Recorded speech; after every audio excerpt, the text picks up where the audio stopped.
हाँ जी भी dear friends तुहाडा सब दा साडे यूट्यूब चैनल के उपर स्वागत है। अज असीं तुहाडे नाल Keynesian theory of income and employment बारे डिस्कशन करांगे, यानी कि केनजियन सिद्धांत आमदन ते रोज़गार दा। ठीक है, इहदे बारे चर्चा होएगी। इसनूं डिस्कस करन तो पहला हल्का जिहा डिस्कशन आपां जिहड़ा करना है वो क्लासिकल थ्योरी दे उपर करना है। Classical theory of इंपलॉयमेंट। तो जी क्लासिकल थ्योरी ऑफ इंपलॉयमेंट है उस दे विच एक बहुत ज़्यादा अहम जी स्टेटमेंट है वो है कि फुल इंपलॉयमेंट यानी कि पूर्ण रोजगार, full इंपलॉयमेंट is normal feature of capitalistic economy.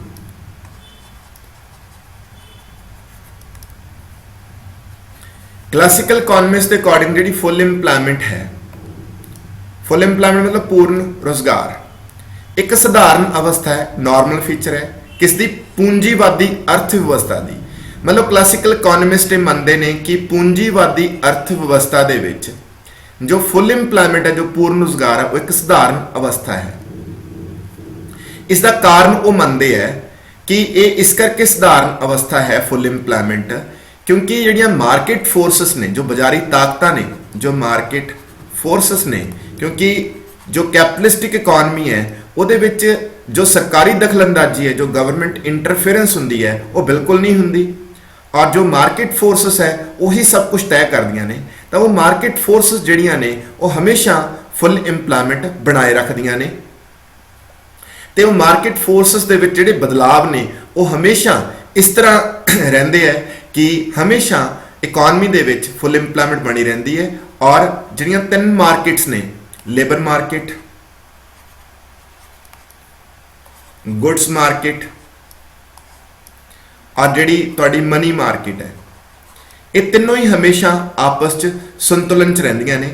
Labour market हमेशा संतुलन च रहेगी, गुड्स मार्केट हमेशा संतुलन च रहेगी, मनी मार्केट हमेशा संतुलन च रहेगी। और इन्हों इक्विलिब्रियम च रखने वाली कौन ने? Market forces. Labour market equilibrium च रहने का मतलब होंगे कि डिमांड फॉर लेबर हमेशा सप्लाई ऑफ लेबर के बराबर रहेगी।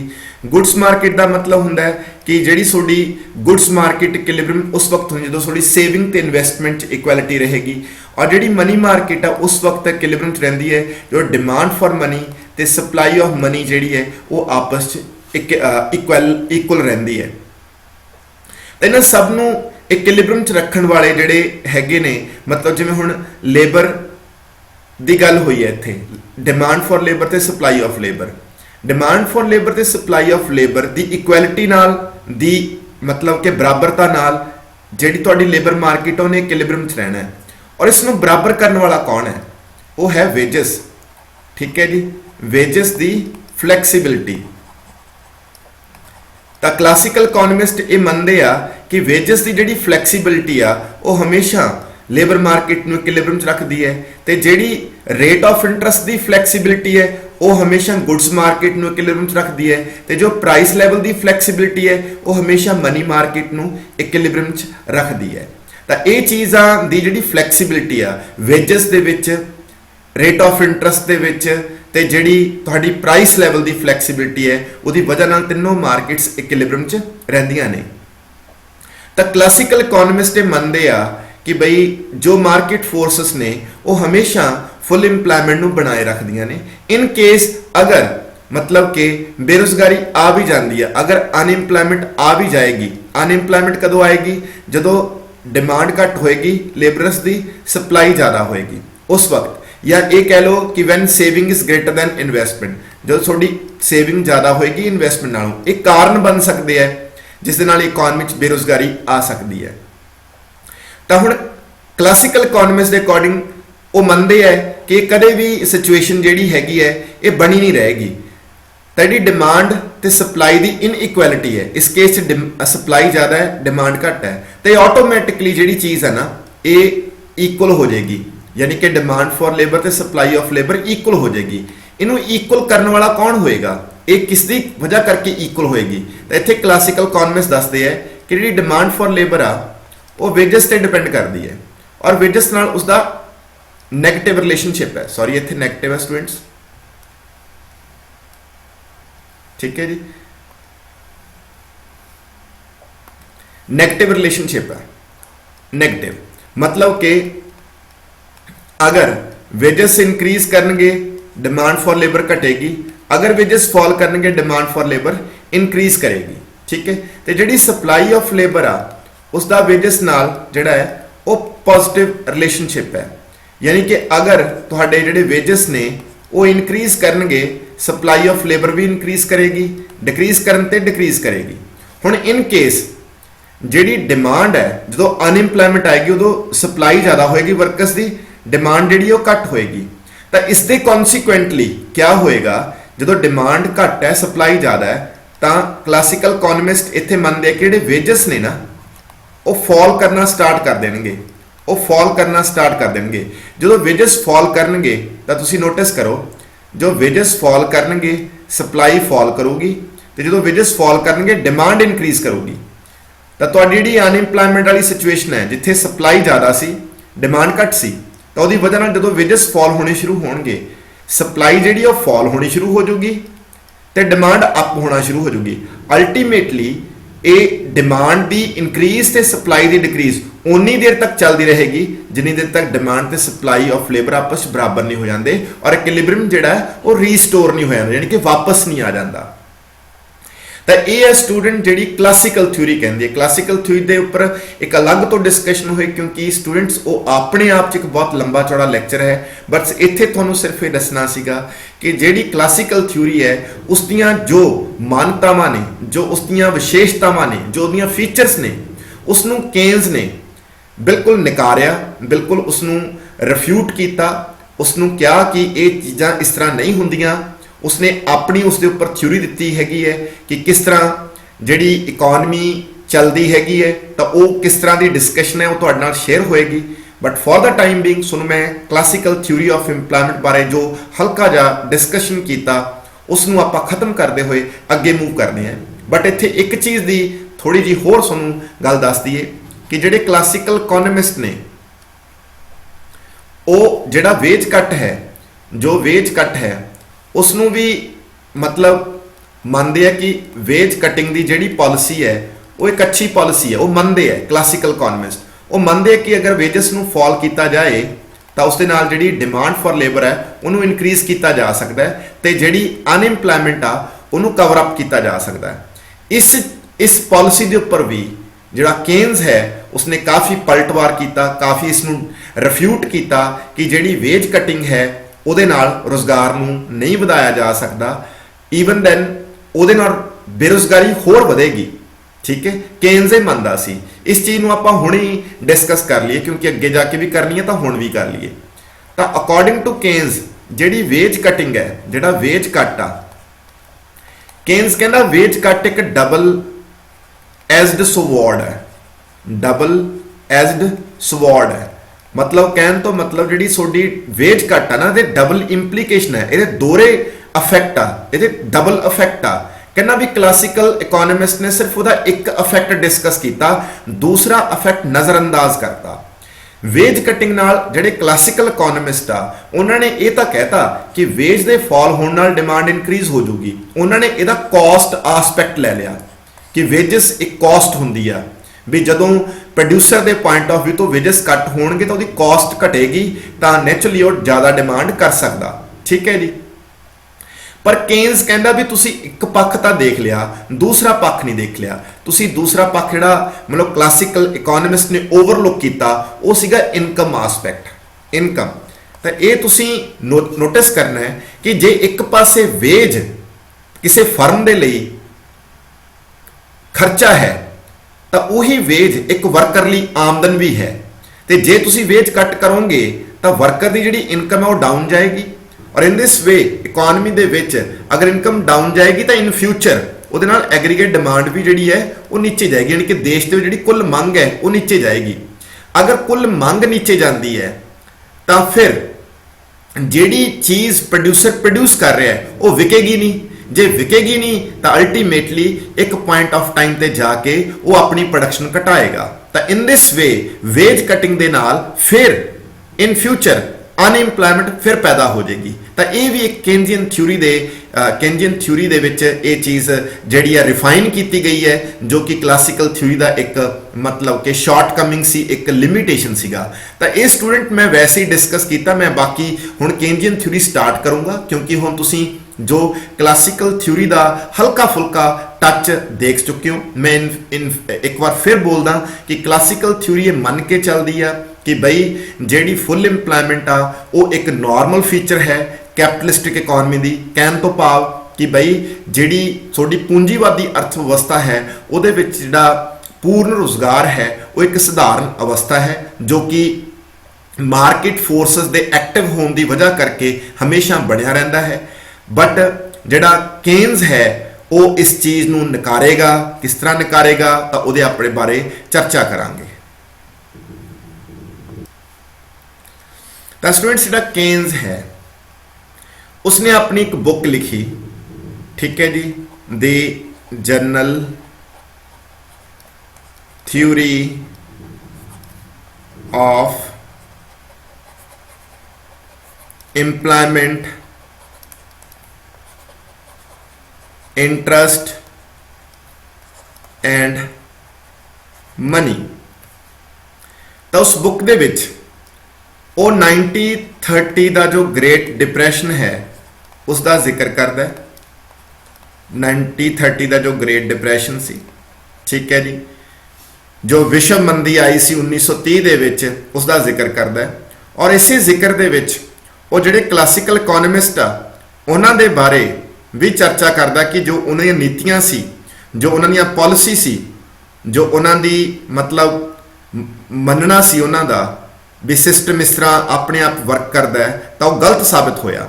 ਤਾਂ ਕੇਨਜ਼ ਕਹਿੰਦਾ ਸੀ ਕਿ 1930 ਦੇ ਵਿੱਚ ਕਲਾਸੀਕਲ ਥਿਊਰੀ ਨੇ ਕੋਈ ਵੀ ਮਤਲਬ ਜੋ ਕਲਾਸੀਕਲ ਥਿਊਰੀ ਮੰਨਦੀ ਸੀ ਕਿ ਇਸ ਤਰ੍ਹਾਂ ਹੁੰਦਾ ਹੈ, ਉਸ ਤਰ੍ਹਾਂ ਕੁਝ ਵੀ ਨਹੀਂ ਹੋਇਆ। ਕਿੰਨਾ ਸਮਾਂ ਲਗਾਤਾਰ USA ਦੇ ਵਿੱਚ ਬੇਰੁਜ਼ਗਾਰੀ ਬਣੀ ਰਹੀ ਔਰ ਕਿਸੇ ਵੀ ਤਰੀਕੇ ਦੇ ਨਾਲ ਉਹ ਬੇਰੁਜ਼ਗਾਰੀ ਦੂਰ ਨਹੀਂ ਹੋਈ, ਜੋ ਕਿ ਕਲਾਸੀਕਲ ਇਕੋਨੋਮਿਸਟ ਦੇ ਸੁਝਾਅ ਸੀਗੇ ਉਹਨਾਂ ਦੇ ਅਨੁਸਾਰ। ਤਾਂ ਉਸ ਤੋਂ ਬਾਅਦ ਕੇਨਜ਼ ਨੇ 1930 ਗ੍ਰੇਟ ਡਿਪਰੈਸ਼ਨ ਦੀ ਡੀਪ ਸਟੱਡੀ ਕੀਤੀ ਔਰ ਉਹਦਾ ਮੇਨ ਕਾਰਨ ਜਿਹੜਾ ਉਹਨੇ ਲੱਭਿਆ, ਉਹ ਕਾਰਨ ਲੱਭਿਆ ਜਿਹੜਾ ਉਹਨੇ ਕਾਜ਼ ਲੱਭਿਆ, that was lack of demand, lack of or deficiency of demand। Main ਕਾਰਨ ਜਿਹੜਾ ਉਹਨੇ ਲੱਭਿਆ ਉਹ ਲੱਭਿਆ ਕਿ ਬਈ ਇਕੋਨਮੀ ਦੇ ਵਿੱਚ ਜੋ ਅਰਥ ਵਿਵਸਥਾ ਹੈ ਉਹ ਜਿਹੜੀ ਮੰਗ ਦੀ ਜਿਹੜੀ ਕਮੀ ਹੈ ਉਹ ਇੱਕ ਮੇਨ ਕਾਰਨ ਹੈ, ਜਿਸ ਕਰਕੇ 1930 ਦਾ ਗ੍ਰੇਟ ਡਿਪਰੈਸ਼ਨ ਜੋ ਹੈ ਉਹ ਹੈ।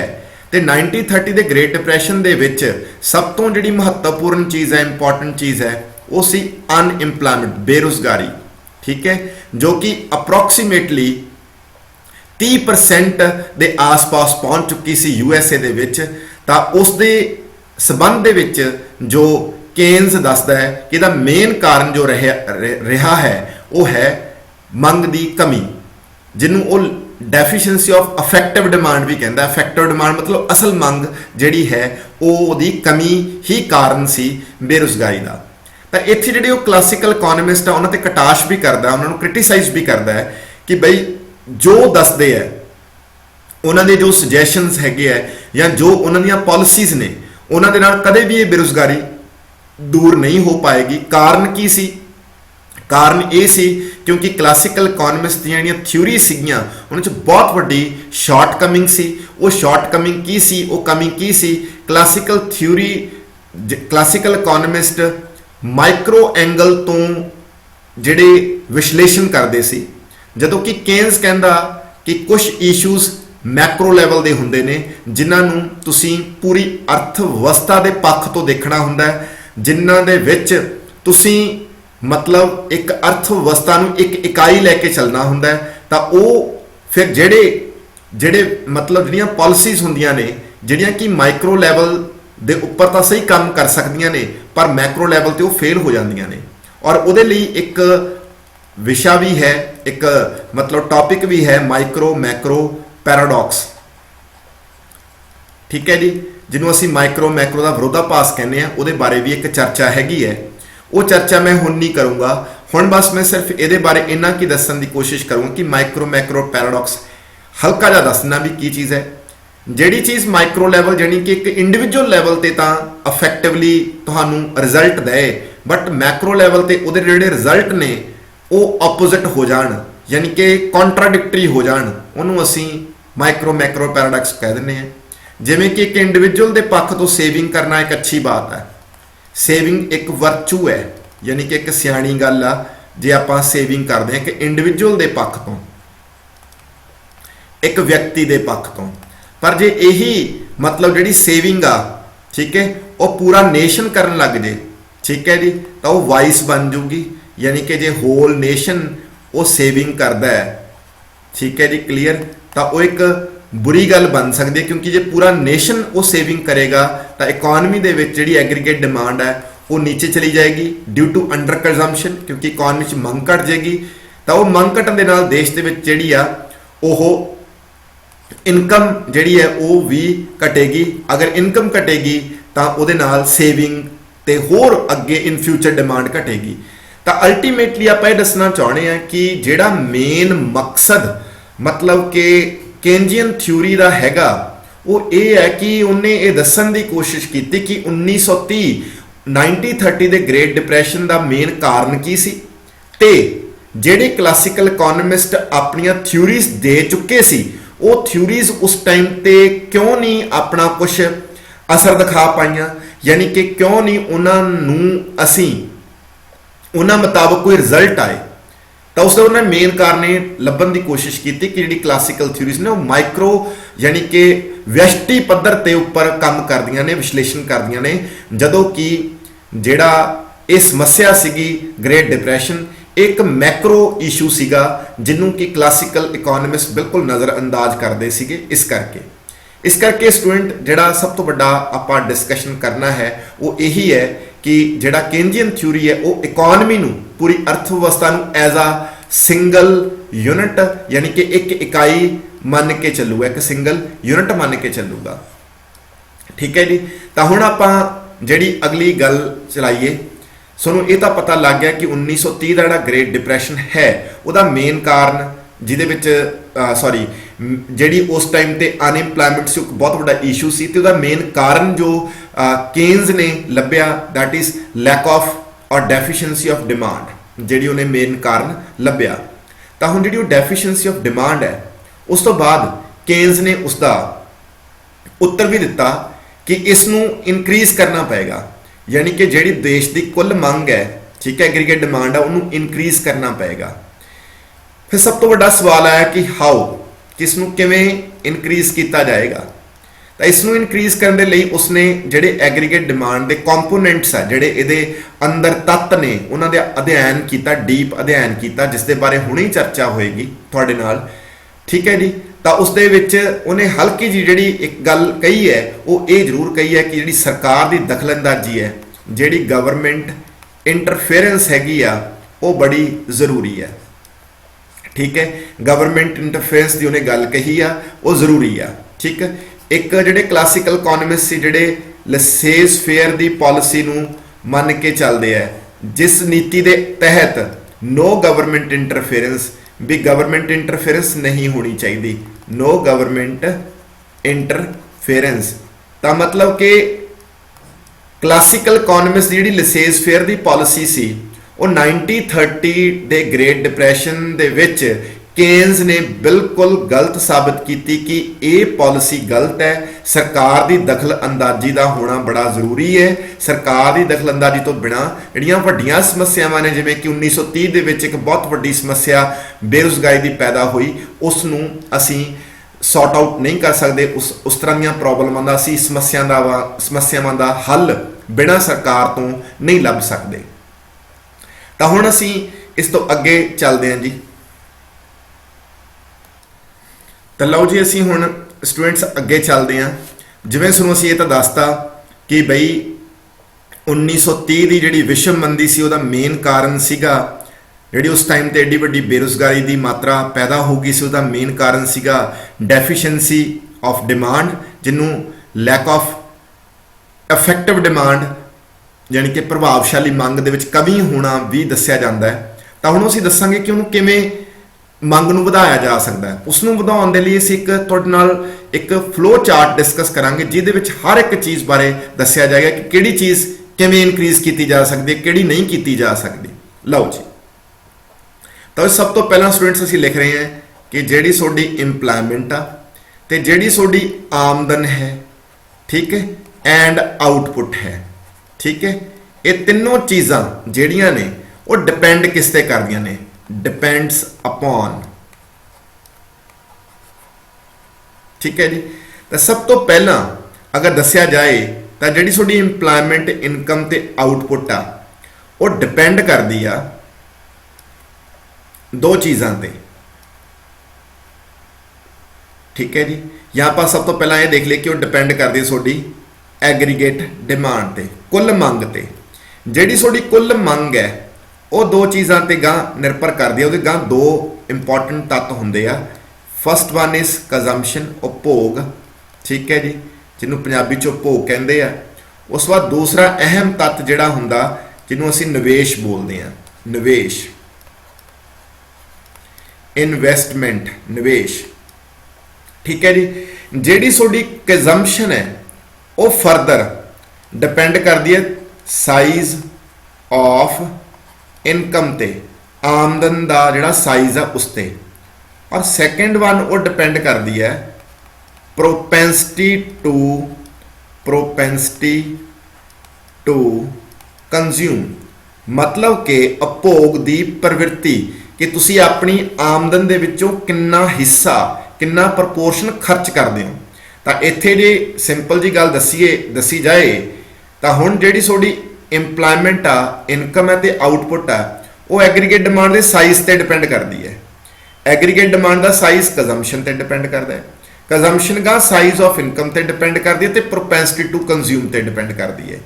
ਜੇਕਰ ਅਸੀਂ ਦੱਸੀਏ ਕਿ ਜੇ ਇਕਨੋਮੀ ਸਾਈਜ਼ ਆਫ ਇਨਕਮ ਜਿਹੜਾ ਹੈ ਉਹ ਇਨਕਰੀਜ਼ ਹੋ ਜੇ ਤਾਂ ਉਹਦੇ ਨਾਲ ਕੰਜ਼ੰਪਸ਼ਨ ਇਨਕਰੀਜ਼ ਹੋ ਜਾਊਗੀ, ਉਹਦੇ ਨਾਲ ਐਗਰੀਗੇਟ ਡਿਮਾਂਡ ਇਨਕਰੀਜ਼ ਹੋ ਜਾਏਗੀ, ਔਰ ਉਹਦੇ ਨਾਲ ਦੇਸ਼ ਦੇ ਵਿੱਚ ਇਨਕਮ, ਇੰਪਲਾਇਮੈਂਟ ਤੇ ਆਊਟਪੁੱਟ ਦਾ ਲੈਵਲ ਵਧੇਗਾ ਔਰ ਇਕਨੋਮੀ ਇੰਪਰੂਵ ਕਰੇਗੀ, ਠੀਕ ਹੈ ਜੀ।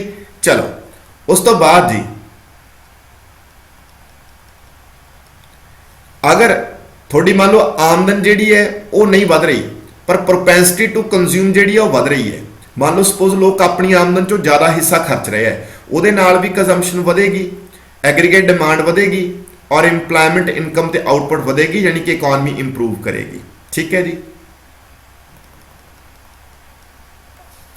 ਉਸ ਤੋਂ ਬਾਅਦ ਅਗਲੀ ਚੀਜ਼ ਜਿਹੜੀ ਆਪਾਂ ਡਿਸਕਸ ਕਰਨੀ ਹੈ ਉਹ ਕਰਨੀ ਹੈ ਇਨਵੈਸਟਮੈਂਟ। ਜਿਹੜੀ ਇਨਵੈਸਟਮੈਂਟ ਹੈ, ਦੇਸ਼ ਦੇ ਵਿੱਚ ਇਨਵੈਸਟਮੈਂਟ ਅਗਰ ਵੱਧਦੀ ਹੈ, ਅਗਰ ਇਨਕਰੀਜ਼ ਕਰਦੀ ਹੈ, ਉਹਦੇ ਨਾਲ ਵੀ ਐਗਰੀਗੇਟ ਡਿਮਾਂਡ ਇਨਕਰੀਜ਼ ਕਰੇਗੀ ਔਰ ਇੰਪਲਾਇਮੈਂਟ, ਇਨਕਮ ਇਨਕਰੀਜ਼ ਕਰੇਗੀ। ਪਰ ਜਿਹੜੀ ਇਨਵੈਸਟਮੈਂਟ ਆ ਉਹਦਾ ਸਬੰਧ, ਉਹ ਇਨਵੈਸਟਮੈਂਟ ਕਦੋਂ ਇਨਕਰੀਜ਼ ਕਰਦੀ ਹੈ, ਕਿਸ ਚੀਜ਼ ਤੇ ਡਿਪੈਂਡ ਕਰਦੀ ਹੈ? ਇਨਵੈਸਟਮੈਂਟ ਡਿਪੈਂਡ ਕਰਦੀ ਹੈ MEC ਤੇ, ਯਾਨੀ ਕਿ ਮਾਰਜਨਲ ਐਫੀਸ਼ੀਐਂਸੀ ਆਫ ਕੈਪੀਟਲ, ਜਿਹਨੂੰ ਅਸੀਂ ਪੂੰਜੀ ਦੀ ਸਮਾਨਤ ਉਤਪਾਦਕਤਾ ਕਹਿੰਦੇ ਆ। ਮਤਲਬ ਕਿ ਬਈ ਜਿਹੜੀ ਤੁਸੀਂ ਕੈਪੀਟਲ ਇਨਵੈਸਟ ਕਰੋਗੇ ਉਸ ਤੋਂ ਤੁਹਾਨੂੰ ਕਿੰਨਾ ਪ੍ਰੋਫਿਟ ਹੋਣ ਦੀ ਉਮੀਦ ਹੈ, ਉਹ ਉਸ ਤੇ ਡਿਪੈਂਡ ਕਰਦੀ ਹੈ ਇਨਵੈਸਟਮੈਂਟ। ਤੇ MEC ਗਾਂ ਫਰਦਰ ਡਿਪੈਂਡ ਕਰੇ ਦੋ ਚੀਜ਼ਾਂ ਦੇ ਉੱਪਰ, ਔਰ one is expectation of profit and second one is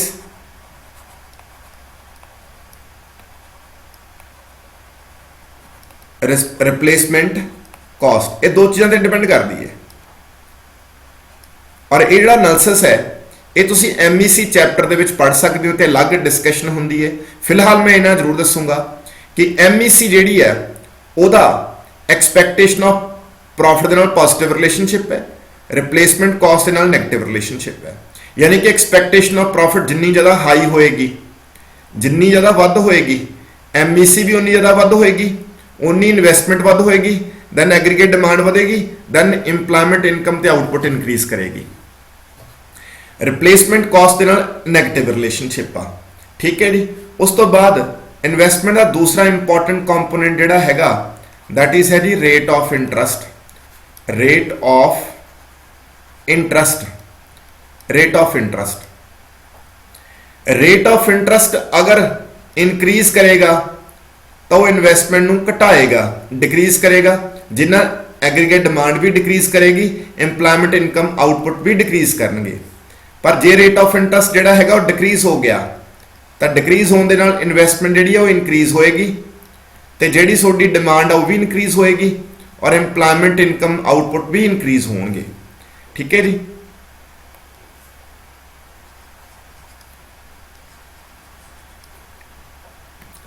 तो लो जी, हुण आपां ये देखिए कि जिहड़ा रेट ऑफ इंटरेस्ट है वो किस ते डिपेंड करता है। वो गां फरदर दो चीज़ों ते डिपेंड करता है।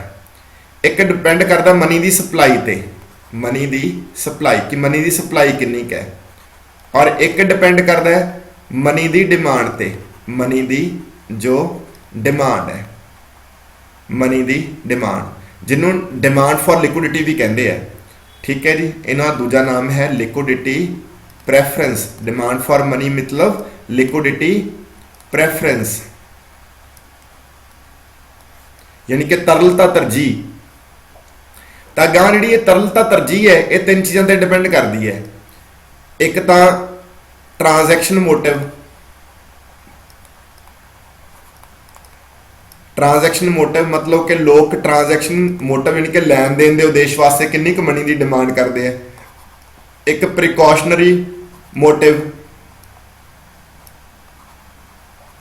कि लोग सावधानी उद्देश्य वास्ते किन्ने क पैसे डिमांड करते हैं, और एक हुंदा जी दैट इज स्पैकुलेटिव मोटिव, सट्टेबाजी का उद्देश्य कि स्पैकुलेटिव मोटिव वास्ते किन्नी क डिमांड करते हैं। सो इन्हां तिन्नां चीज़ां ते डिपेंड करती है लिक्विडिटी प्रेफरेंस की डिमांड। जिन्नी ट्रांजैक्शन प्रिकॉशनरी मोटिव ते स्पैकुलेटिव मोटिव लई डिमांड ज़्यादा होगी, उन्नी मनी की डिमांड ज़्यादा होगी।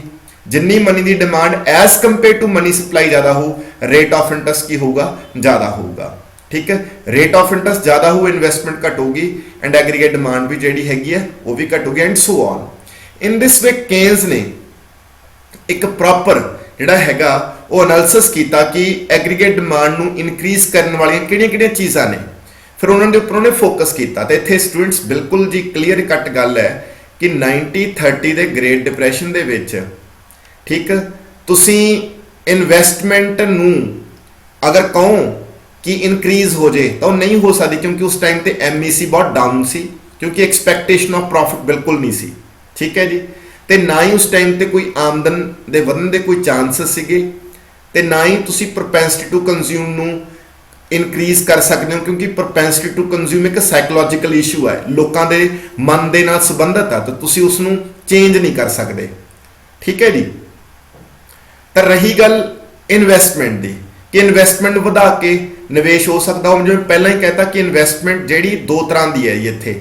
एक इन्वेस्टमेंट जिहदी आपां गल करनी है दैट इज ऑटोनोमस इन्वेस्टमेंट, जिन्हों असीं सुतंत्र निवेश कहने हैं। जिहड़ा सुतंत्र निवेश है उही केन्स ने सब तो ज़्यादा इंपॉर्टेंट उसनूं मन्निया, उसदे रोल नूं इंपॉर्टेंट मन्निया, क्योंकि जिहड़ी असीं इत्थे इन्वेस्टमेंट की गल कीती है ये इंड्यूस्ड इन्वेस्टमेंट है, प्रेरित निवेश। जिहड़ा प्रेरित निवेश है जनरली प्राइवेट सैक्टर करता है, क्योंकि प्राइवेट सैक्टर कदे भी निवेश करन तो पहला देखूगा कि लाभ होने की कितनी को उम्मीद है, ब्याज दी दरां कितनियां कितनियां, क्योंकि उन्हें कैलकुलेशन करनी है, क्योंकि उसका मेन मकसद प्रॉफिट नूं कमाउणा है।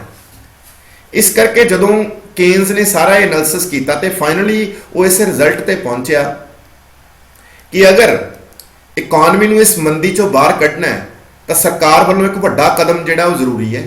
और उसके लिए उन्हें ऑटोनोमस इन्वेस्टमेंट का जिक्र किया कि सरकार नूं ज़्यादा स्पेंडिंग करनी पेगी, सरकार नूं उसदे वास्ते डेफिसिट फाइनेंसिंग घाटे की वित्त अवस्था का भी जिहड़ा है इस्तेमाल करना पै सकता है, क्योंकि जो सरकार बहुत वड्डे लैवल पर खर्चा करेगी तो जो इकॉनमी उस रिसैशन तो बाहर आ सके तो वो नैचुरली है फिर सानू जिहड़ा बजट है वो घाटे के बजट की जिहड़ी है प्रोविजन करनी पैंदी है डेफिसिट फाइनेंसिंग की।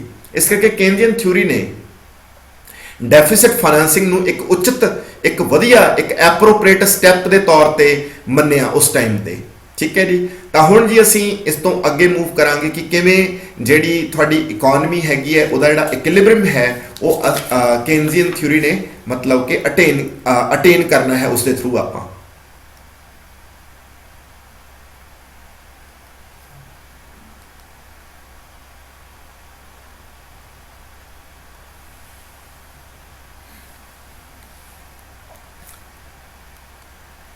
ਤਾਂ ਲਓ ਜੀ, ਹੁਣ ਆਪਾਂ ਡਿਟਰਮੀਨੇਸ਼ਨ ਆਫ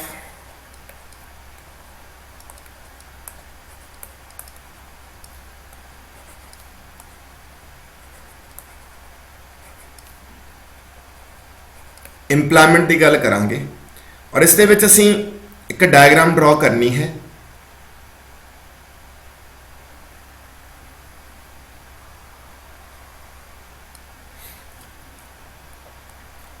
और डायग्राम दे एक्स एक्सिस ते असी इंप्लायमेंट लिखांगे जी, ठीक है।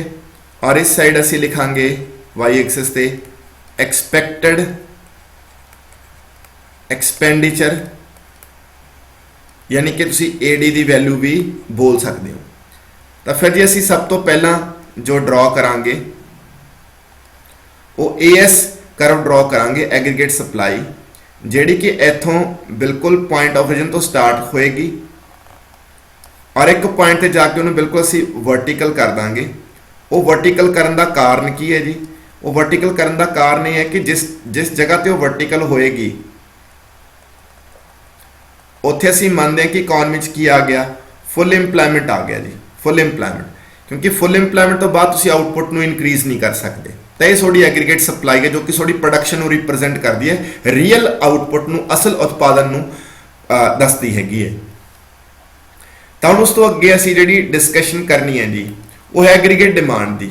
क्योंकि इक्विलिब्रियम कित्थे आएगा? जिथे aggregate demand is equal to aggregate supply होएगी, उत्थे आएगा इक्विलिब्रियम, ठीक है जी। उत्थे संतुलन आएगा, यानी कि इकॉनमी दे विच वो लैवल ऑफ आउटपुट, वो लैवल ऑफ इनकम प्रवेल करेगा जिथे एग्रीगेट डिमांड ते एग्रीगेट सप्लाई आपस बराबर होएगी। तो मान लो जी सब तो पहला इक्विलिब्रियम जिहड़ा एग्रीगेट डिमांड है, ठीक है जी। एग्रीगेट डिमांड एक पॉजिटिवली स्लोप्ड कर्व ड्रॉ करनी है क्योंकि वो दो चीज़ों पर डिपेंड करती है, सी ते I. C stands for consumption expenditure ते आई जिहड़ी है थोड़ी ऑटोनमस, यानी कि एक सुतंत्र निवेश है, ठीक है जी। तो हुण इस पॉइंट ते थोड़ी इक्विलिब्रियम है जी, जिन्हों आप अफेक्टिव डिमांड का लैवल भी कह दें। हुण मान लो इक्विलिब्रियम इस पॉइंट ते है और इक्विलिब्रियम के कोरस्पॉन्डिंग जो इकॉनमी च आउटपुट का लैवल है वो मान लो ON है, बट इतने फुल इंप्लायमेंट नहीं है।